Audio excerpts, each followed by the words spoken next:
James and Clara had a special kind of family. For many years it was just the two of them, and of course there was Max. Max was a golden retriever. He had a coat the color of sunshine and eyes full of trust. They found him as a small puppy, alone and shivering. From that day on, he was not just a pet, he was their child. They poured all their love into him. He filled a space in their hearts that they thought would always be empty. Their home echoed with his happy barks and the soft padding of his paws on the wooden floor. He was the center of their quiet, happy world.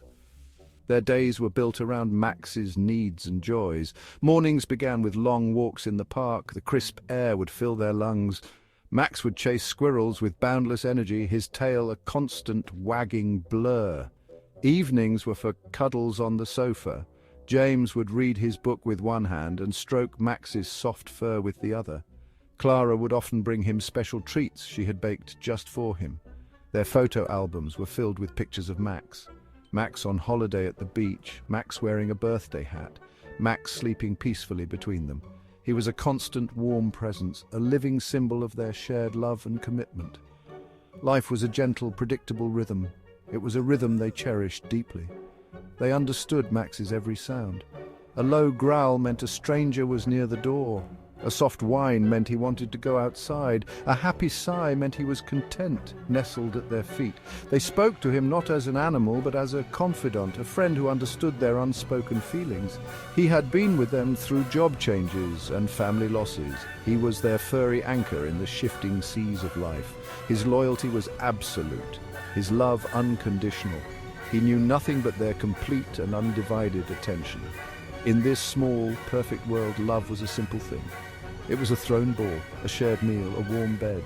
It was the unwavering gaze of a faithful dog who saw his humans as his entire universe. James and Clara believed this happiness would last forever.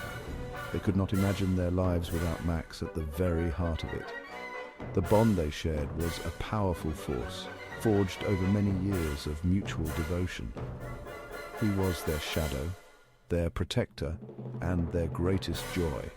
They had built a life of complete harmony, a trio bound together by an unbreakable thread of affection. Then, one day, the unexpected happened. It was a miracle they had long stopped hoping for. Clara was pregnant. The news brought a wave of overwhelming joy and excitement into their home. A new chapter was about to begin. They spent months preparing.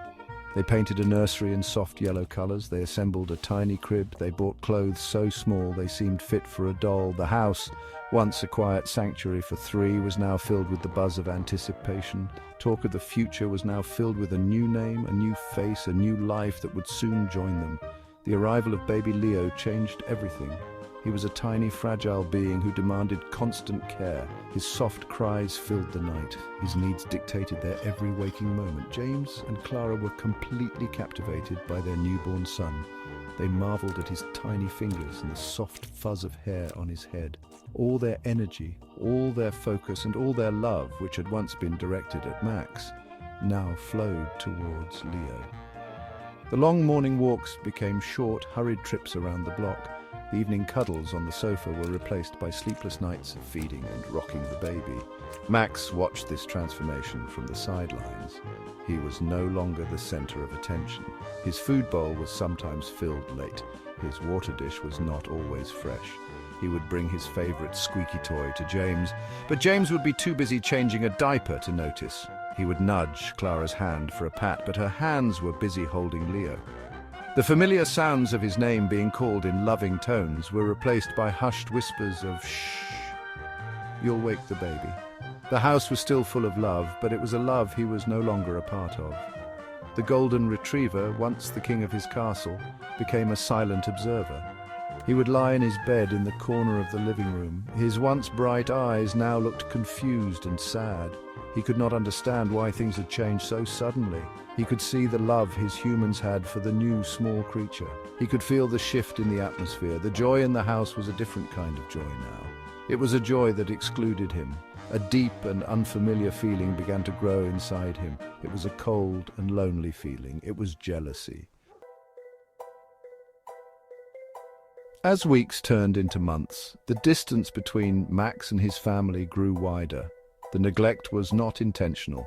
James and Clara were exhausted, consumed by the demands of new parenthood. They still loved Max, but they were simply overwhelmed. His walks became a chore. His presence was sometimes a nuisance. When he barked at the postman, he was scolded for fear of waking Leo. He was often shut out of the bedroom at night because his movements disturbed the baby. The door to the nursery was always kept closed, a barrier to a world he was not welcome in. He was a ghost in his own home. Max's behavior started to change. He became more withdrawn, less playful. The happy, energetic dog was replaced by a sullen, anxious one. Sometimes he would let out a low growl when the baby cried too loudly. It was a sound of deep frustration. Clara would notice these small signs, but she would dismiss them. "He's just adjusting," she would tell herself, too tired to think more deeply about what her dog might be feeling. She failed to see the warning signs. She saw only an animal, not a heartbroken member of her family who was crying out for help in the only way he knew how. The jealousy festered inside Max like a wound. He would watch from afar as Clara cooed and sang to Leo. He saw the gentle way James held the baby, a way he used to hold him. Every laugh, every cuddle, every moment of affection directed at Leo was a painful reminder of what he had lost. His world had been turned upside down without explanation. He craved the touch of their hands, the sound of their loving voices. He was desperate to reclaim his place in the family, to feel the warmth of their love once more. His simple animal mind could only process one thing. The baby was the cause of his misery. One bright afternoon, the phone rang. It was Clara's mother. Clara was in the living room with Leo, who was sleeping peacefully in his portable bassinet on the floor. She stepped into the kitchen to take the call, leaving the baby alone in the room with Max. She was only gone for a moment, but a moment was all it took for the tragedy to unfold. From the kitchen, she heard a sudden, sharp cry from Leo, followed by a frantic, guttural growl from Max. A cold dread gripped her heart. She dropped the phone and ran back into the living room, her mind refusing to imagine what she was about to see. What Clara saw in that moment would haunt her for the rest of her days. The scene was one of unimaginable horror. The bassinet was overturned. Leo was crying in pain and terror. Max stood over him, not with the gentle eyes she knew, but with a look of confusion and aggression. The dog that had been her shadow, her confidant, her first child, had attacked her baby. The jealousy, born from neglect and loneliness, had erupted into a terrible act of violence.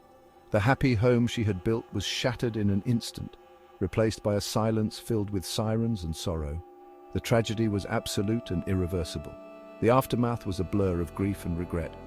The idyllic family portrait was torn to pieces. The incident left a permanent scar on their lives, a wound that would never fully heal. The love they once felt for Max was now tangled with feelings of betrayal, anger, and immense guilt. They had failed him. They had failed to see his pain. They had been so blinded by the joy of their new baby that they became deaf to the silent pleas of their most loyal companion. They had forgotten that his heart was as capable of breaking as their own. Their ignorance had led to an unspeakable loss. This heartbreaking story serves as a powerful and painful reminder. Pets are not objects we can set aside when something new and more exciting comes along. They are feeling, emotional beings who form deep and complex bonds with us. They experience joy, loyalty, and yes, even jealousy. When a family dynamic changes, especially with the arrival of a new baby, it is our profound responsibility to manage that transition with care and empathy. We must prepare our pets, reassure them, and continue to show them that they are still a cherished part of the family. Their world is small and we are at its center. Love requires attention. It demands understanding. It means recognizing that the needs of every family member, including the four-legged ones, must be met. The tragedy of James, Clara, and Max is not just a story of a bad dog. It is a story of human failure. It is a lesson etched in sorrow, teaching us that we must never underestimate the emotional depth of the animals we bring into our lives. We must honor the promise we make to them to love and care for them, not just when it is easy, but always. For when that promise is broken, the consequences can be truly devastating for all.